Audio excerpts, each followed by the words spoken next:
Last night's late show descended into chaos when Prince Harry walked out after Stephen Colbert's relentless attacks on his family turned personal, sparking the biggest talk show scandal in years. Colbert's opening was deceptively smooth, his trademark, smirk, playing across his lips as he introduced his guest with what appeared to be genuine enthusiasm. "Ladies and gentlemen, please welcome the Duke of Sussex, Prince Harry." The audience erupted in applause, but something felt different in the air. Production assistants noticed Colbert's rigid posture, the way his fingers drummed impatiently against his desk during the commercial break. The interview began innocuously enough, with Colbert asking about Harry's recent philanthropic work with veterans. The prince responded with his characteristic passion, discussing the Invictus Games and the importance of supporting wounded servicemen and women. His eyes lit up as he spoke about the athletes he'd met, their stories of resilience and determination. For a brief moment, it seemed like any other late-night appearance, but Colbert's expression remained strangely impassive throughout Harry's heartfelt responses. Where other hosts might have nodded encouragingly or asked follow-up questions that showed genuine interest, Colbert simply stared, his famous wit notably absent. The studio audience began to sense the unusual tension, their laughter becoming more subdued as the conversation progressed. Then came the shift that would define the evening. Colbert leaned back in his chair, his smile taking on a sharper edge, as he transitioned away from the charitable work discussion. "Now, Harry, let's talk about something our audience is really curious about," he said, his voice carrying an undertone that made several crew members exchange worried glances. "Your relationship with your family has been, shall we say, complicated since you left royal duties." Harry's posture stiffened slightly, but he maintained his composure. "Stephen, I think it's important to focus on the positive work we're doing, rather than dwelling on family dynamics that are, frankly, private matters." Colbert's laugh was sharp and humorless. "Private? You literally wrote a best-selling book about it. You sat down with Oprah and aired your family's laundry on international television. Privacy seems to be a rather flexible concept for you, doesn't it?" The studio fell silent except for the hum of cameras. Harry's jaw tightened visibly, his hands gripping the arms of his chair. "I shared my truth about experiences that affected my mental health and that of my wife. That's very different from seeking attention or drama." "Your truth," Colbert repeated, his voice dripping with sarcasm. "How convenient that your truth always seems to paint you as the victim and your family as the villains. Tell me, is there ever a story where you're not the misunderstood hero fighting against the evil institution?" The audience shifted uncomfortably in their seats. This wasn't the playful ribbing that Colbert was known for. This felt personal, mean-spirited in a way that crossed the boundaries of professional entertainment. Harry's face flushed slightly, but he maintained his royal composure, years of media training evident in his controlled response. "I think you're mischaracterizing my experiences, Stephen. I've always maintained that I love my family, but I also had to protect my wife and children from an environment that was becoming toxic." Colbert leaned forward, his eyes narrowing. "Toxic? Or were you just upset that you weren't going to be king? That your brother got the throne and you got the consolation prize of playing second fiddle for the rest of your life?" The accusation hung in the air like a poisoned dart. Harry's composure finally began to crack, his voice rising slightly as he responded. "That's completely untrue and frankly insulting. I never wanted the throne. I wanted to serve my country and my family while also protecting those I love most. Protecting them by moving to California and signing multi-million-dollar deals with Netflix and Spotify. That's some expensive protection," Colbert shot back, his voice growing louder to match Harry's rising tension. The control room buzzed with nervous energy as producers debated whether to cut to commercial. This was rapidly spiraling beyond the bounds of acceptable television, but the ratings were undoubtedly spiking as viewers watched the train wreck unfold in real time. Harry stood up slightly in his chair, his royal training warring with his human instincts. "You're twisting everything I've said and done. This isn't journalism, Stephen. This is a hit job, and I won't sit here and let you misrepresent my family and my choices." Colbert's smile turned predatory. "Hit job? I'm just asking the questions your British subjects have been asking for years. Why should Americans care about a privileged prince who abandoned his duties the moment things got difficult?" The words struck Harry like a physical blow. His face went pale, then flushed red as the accusation settled in. The studio audience gasped audibly, some shifting in their seats as they witnessed what was clearly crossing every line of decency in late-night television. Camera operators zoomed in instinctively, capturing every micro-expression of the prince's mounting fury. "Abandoned my duties?" Harry's voice cracked with emotion. "I served my country for 10 years in the military. I walked through minefields in Angola to continue my mother's work. I've dedicated my life to causes that matter, to people who need help. How dare you question my service?" Colbert wasn't backing down. If anything, Harry's emotional response seemed to energize him further. "Oh, please. You did a couple of tours and then spent the rest of your time partying in Vegas and causing scandals. Your grandmother had to clean up your messes repeatedly while you played the rebel prince card." The mention of Queen Elizabeth struck a nerve that went deeper than anything else Colbert had said. Harry's hands clenched into fists on the arms of his chair, his knuckles white with tension. "Don't you dare bring my grandmother into this. She supported my decision to step back. She understood that sometimes protecting your family means making difficult choices." "Protecting your family?" Colbert's voice rose to match Harry's intensity. "You mean protecting your brand? You couldn't handle being in Kate's shadow, couldn't stand that William was getting the better press coverage. So you found yourself an American actress who could help you break into Hollywood." The studio fell into shocked silence. Even Colbert's most loyal staff members looked uncomfortable as their boss crossed into territory that felt genuinely cruel. Harry shot to his feet, his chair rolling backward from the force of his movement.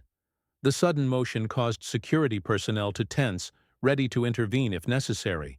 "Stop right there," Harry commanded, his voice carrying the authority of someone born to command respect. "You can attack me all you want, but I will not let you disrespect my wife.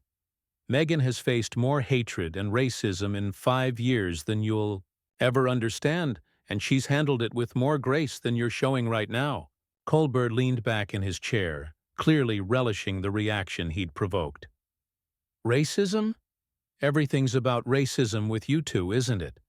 Maybe the criticism had nothing to do with her race, and everything to do with her character. Maybe people just saw through the act." The gasps from the audience were now accompanied by uncomfortable murmurs. Several people could be seen shaking their heads in disbelief at what they were witnessing. In the control room, producers were frantically debating whether to cut the feed, but the train wreck quality of the interview was impossible to look away from. Harry took a step toward Colbert's desk, his composure finally shattering completely. "You have no idea what you're talking about. The death threats, the constant harassment, the lies printed about us daily. We left because we were being destroyed by a system that profits from our pain. Or maybe you left because you realized you weren't special enough to get the treatment you thought you deserved," Colbert shot back, his voice now openly hostile. "Maybe you couldn't handle being just another working royal, cutting ribbons and opening hospitals instead of being the center of attention." Harry's face was now crimson with rage. "This is what's wrong with this industry, with people like you. You tear people down for entertainment. You think because you have a platform you can say anything, hurt anyone, as long as it gets you ratings." Colbert stood up as well, matching Harry's aggressive posture.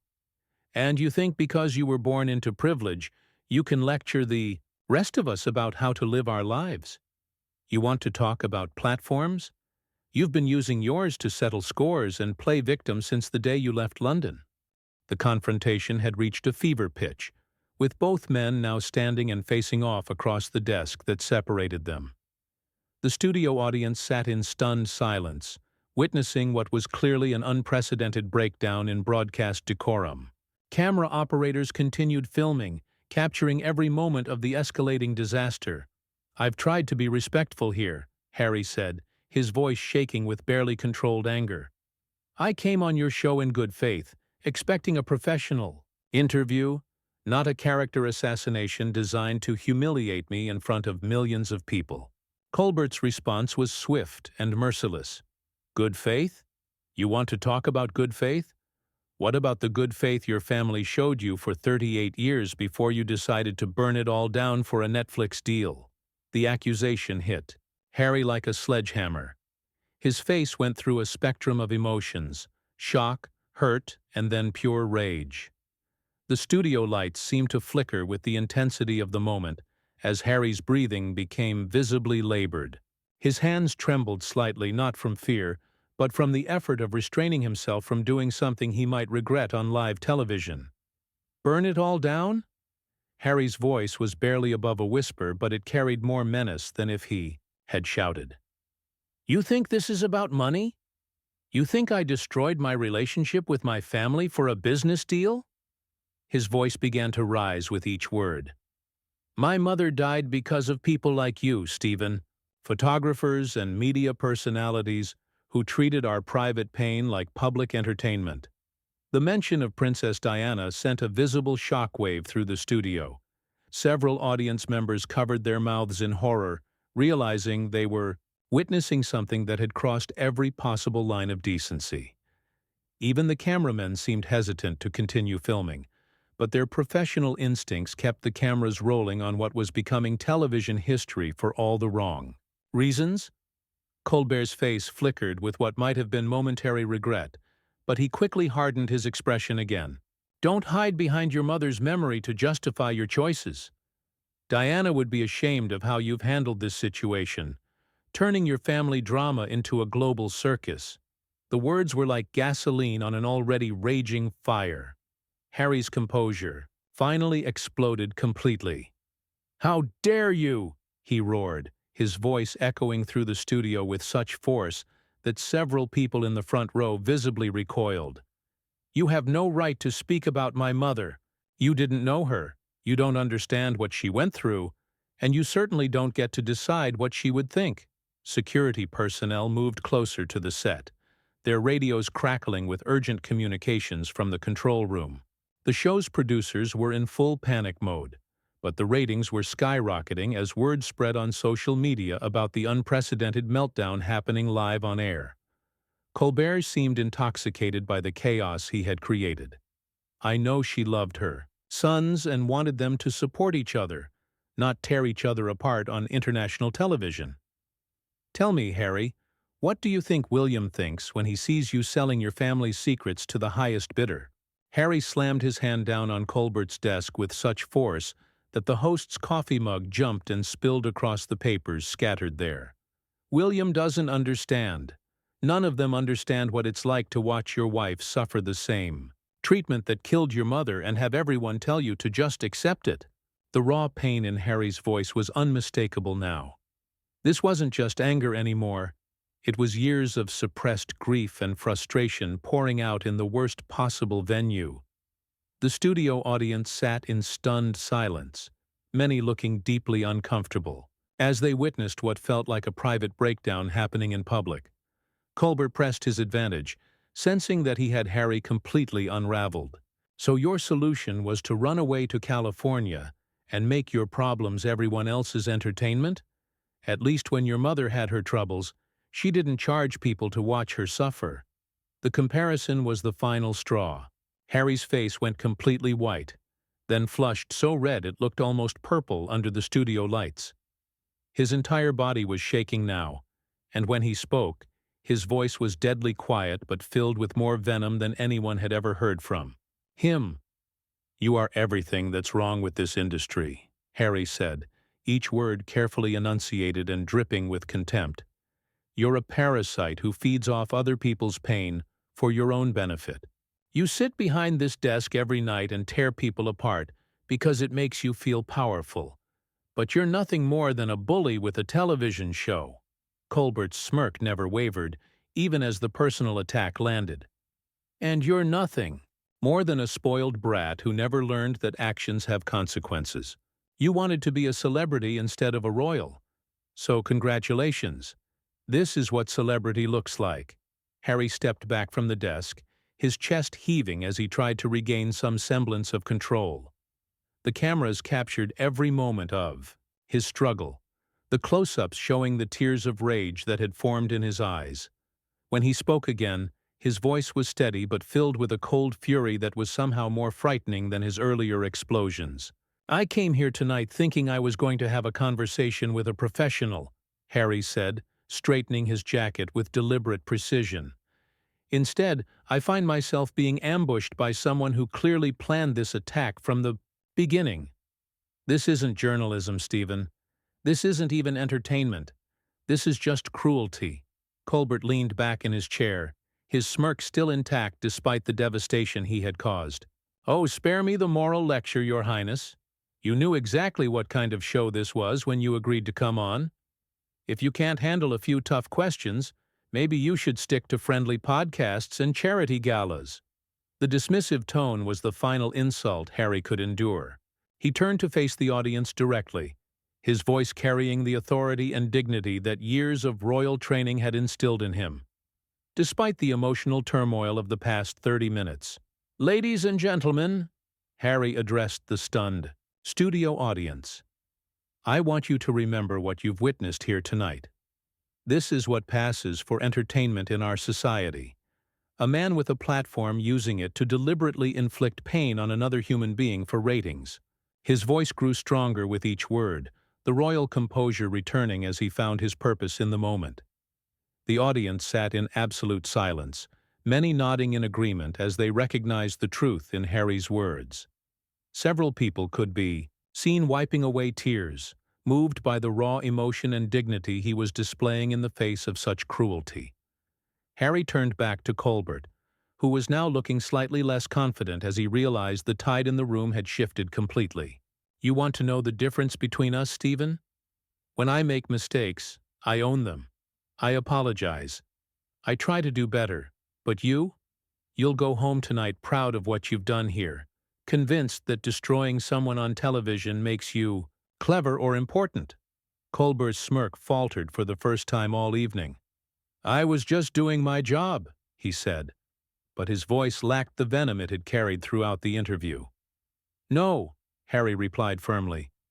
"Your job is to inform and entertain people, not to torture them. What you did tonight was personal, and everyone in this room knows it." He gestured to the audience, many of whom were now openly showing their disapproval of their host's behavior. The studio had become a pressure cooker of tension, with the audience's mood having shifted entirely against Colbert. Murmurs of discontent rippled through the crowd, and several people could be heard making negative comments about the host's conduct. Harry began moving toward the edge of the set, his departure imminent. "I've spent years trying to use my platform responsibly, to highlight important causes and help people who need it. You've spent tonight using yours to try to humiliate me for your own entertainment. I think that says everything anyone needs to know about our respective priorities." Colbert made one last desperate attempt to regain control of the situation. "Running away again, Harry? Just like you ran from your family, your country, your responsibilities?" Harry stopped in his tracks and turned back one final time, his eyes blazing with controlled fury. "I'm not running from anything, Stephen. I'm walking away from someone who doesn't deserve another second of my time or attention. There's a difference, though I don't expect you to understand it." The audience erupted in spontaneous applause, a thunderous ovation that went on for nearly a minute. Several people stood up, their approval of Harry's dignity in the face of such treatment unmistakable. The cameras captured it all, the audience's clear support for the guest and their obvious disgust with their host. Colbert sat behind his desk, his usual swagger completely deflated as he watched his own audience turn against him. The control room was in chaos, with producers screaming instructions that no one seemed to be following as the carefully orchestrated show descended into complete pandemonium. Harry raised his hand to acknowledge the audience's support, then began walking off the set with measured, dignified steps. As he reached the edge of the stage, he turned back one final time to address the cameras directly. To anyone watching this at home, he said, his voice clear and strong, remember that we all have a choice in how we treat each other. We can choose kindness, or we can choose cruelty. What you've seen here tonight is what happens when someone chooses cruelty. I hope you'll choose differently. With that, Prince Harry walked off. The late show set, his exit met with continued applause from an audience that had witnessed something unprecedented in television history. The cameras lingered on Colbert, who sat alone at his desk, the weight of what he had done finally seeming to register on his face. The aftermath was swift and devastating. Social media exploded with condemnation of Colbert's behavior, with hashtags calling for boycotts trending worldwide within hours. Major advertisers began pulling their spots from the show before the episode had even finished airing. The entertainment industry, already sensitive to issues of media responsibility and public accountability, quickly distanced itself from what was being called the most unprofessional interview in late-night television history. By morning, The Late Show had lost 3 major sponsors, and Colbert's approval ratings had plummeted to historic lows. Prince Harry's dignified response to the attack had only enhanced his reputation, with many praising his composure and his final message about choosing kindness over cruelty. The confrontation served as a stark reminder that in an age of instant communication and social accountability, actions have immediate and lasting consequences, and that true character is revealed not in moments of comfort, but in how one responds to unexpected cruelty with grace and dignity.